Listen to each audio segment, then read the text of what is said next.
Tuhan berkata, ketika itulah Tuhan Allah membentuk manusia itu dari debutannya dan mengembuskan nafas. Mengembuskan nafas dan rohnya ke dalam hidup manusia. Itulah sebabnya kalau tidak ada roh Allah, saudara mau ganteng, mau cantik kah, engkau mau artis, mau kaya, mau apakah, tapi kalau tidak ada roh Tuhan di dalam engkau menjadi mati dan tidak berfungsi sama sekali. Itulah sebabnya di dalam dirimu harus ada Yesus, harus ada firman, harus ada Roh Kudus. Amin Oksibil. Amin Oksibil. Amin. Amin Oksibil. Amin Oksibil. Tepuk tangan yang paling meriah buat Tuhan. Kita lihat dalam kitab Ibrani pasal yang ke-12 ayat yang ke-25. Haleluya.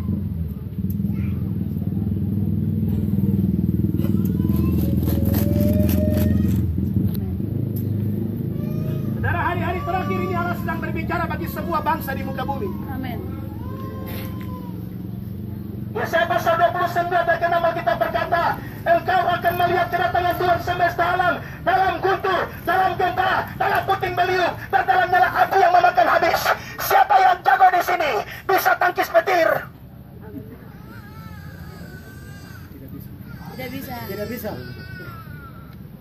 Haleluya. Amin. Amin. Ada yang bisa tangkis puting beliung? Ada yang bisa tangkis guntur? Harus lihat di atas tiang sih, saya kata sebentar nafas habis, apalagi kalau saya di atas. Allah kita api yang menghanguskan. Amin. Jangan main-main dengan Tuhan. Ibrani 12 ayat 5 firman Tuhan berkata demikian. Jagalah supaya kamu jangan menolak Dia yang berfirman, sebab jikalau mereka menolak Dia yang menyampaikan firman Allah di bumi, tidak luput apalagi jika kita berpaling dari Dia yang berbicara dari surga.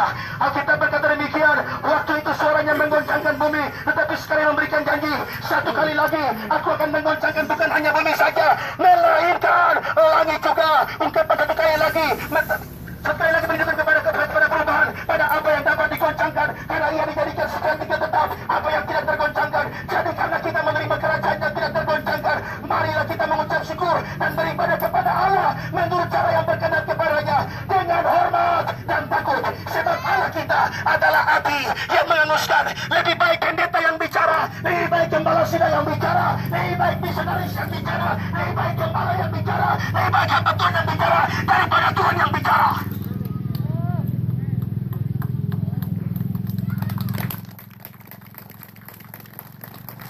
Saudara pilih, mau hamba Tuhan yang bicara kan Tuhan yang bicara? Hamba Tuhan. Pikir baik-baik dulu baru jawab. Mau hamba Tuhan yang bicara kan Tuhan yang bicara?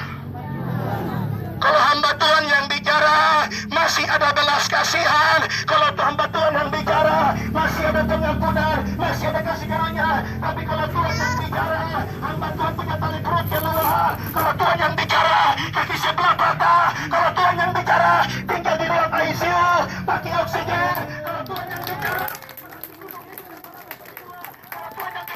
berarti goncangan terjadi. Kalau Tuhan yang bicara, kita bumi datang, tsunami datang, bencana datang, goncangan terjadi atas langit dan bumi. Menteri yang mana? Menteri yang mana? Hamba Tuhan bicara kan Tuhan yang bicara. Lebih baik kepala yang bicara. Matang sudah.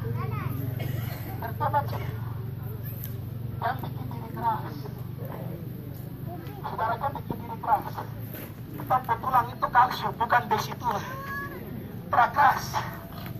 Saudara, tengkorak itu otak di dalam itu seperti bubur. Kalau tabrak di dalam jalan raya itu hambur seperti bubur, tidak punya apa-apa. Saudara punya uang banyak tidak bisa beli nafas. Saudara punya kekayaan banyak tidak bisa beli waktu. Jam kalau berlalu tetap berlalu. Jam tanganmu bisa harga sampai 10 miliar seperti artis-artis di kota Jakarta. Tetapi Anda tidak bisa beli waktu Tuhan. Waktu ini akan terus bergerak sampai kepada titik tertentu untuk semua orang harus berbalik datang kepada Yesus, tinggalkan dosa, bertobat sungguh-sungguh, tinggalkan jalan kesalahan.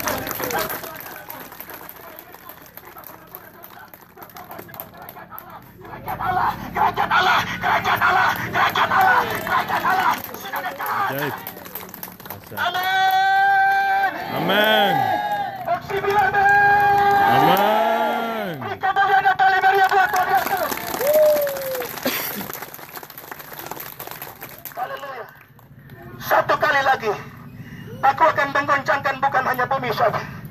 Kalau gempa bumi itu biasa. Saudara, tahun 2005 kami tiba di kota Nabire. Pasca gempa bumi terjadi, satu hari bisa gempa sampai 20-30 kali.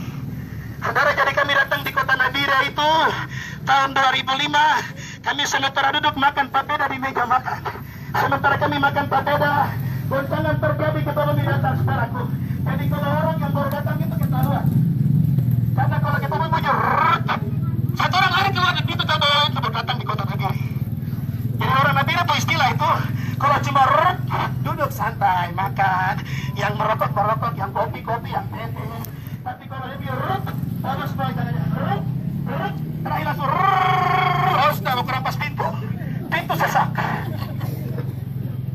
Saudara tuh, tahun 2004 tanggal 26